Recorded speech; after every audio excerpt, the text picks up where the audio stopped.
பாட்டெல்லாம் மண்டையில ஒட்டி விட்டா போக மாட்டேங்குதுடா, சாயந்தரம் வரைக்கும் ஆயிடுச்சு, இது மண்டையை விட்டு போக மாட்டேங்குது.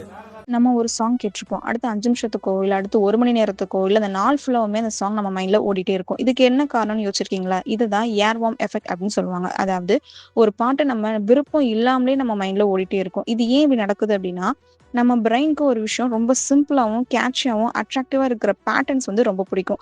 அதனால தான் ஒரே மாரி ரிப்பீட் ஆகுற லிரிக்ஸ், ஈஸியா இருக்கிற டியூன், மியூசிக், ரிதம் இது எல்லாமே நம்ம பிரெயின்ல ஈஸியா பதிஞ்சிடும். ஃபார் எக்ஸாம்பிள் 3 மூவில வர சாங்ஸ், விஐபி, வாத்தி கம்மிங் சாங்ஸ் பார்த்தீங்க அப்படின்னா, லிரிக்ஸ் ரிப்பீட்டடா வந்துகிட்டே இருக்கும். இந்த சாங்ஸ்லாம் கேட்டா நம்ம மைண்ட்ல ஒரு லூப் மாரி ஓட ஆரம்பிச்சுரும். இன்னொரு இன்ட்ரஸ்டிங்கான விஷயம் என்ன அப்படின்னா, ஒரு சாங் பாதியில நின்டாலோ, இல்ல ஒரு மியூசிக் ஃபுல்லா நம்ம கேட்காம போனாலோ, நம்ம பிரெயின் அத விடாது. எப்படியாச்சும் அத கம்ப்ளீட்டா முடிக்கணும் அப்படின்னு நினைக்கும். அதனால தான் அந்த சாங் நம்ம மைண்ட்ல ப்ளே ஆகிட்டே இருக்கும். இத சைக்காலஜில சிகார்னிக் எஃபெக்ட் அப்படின்னு சொல்லுவாங்க. அதாவது நம்ம பிரெயின் கம்ப்ளீட்டான விஷயத்த விட, இன்கம்ப்ளீட்டான விஷயத்த தான் ரொம்ப ஞாபகம் வச்சிருக்கும். இப்போ ஒரு சாங் நம்ம மைண்ட்ல இருந்து போகவே மாட்டேது. என்ன பண்ணலாம்?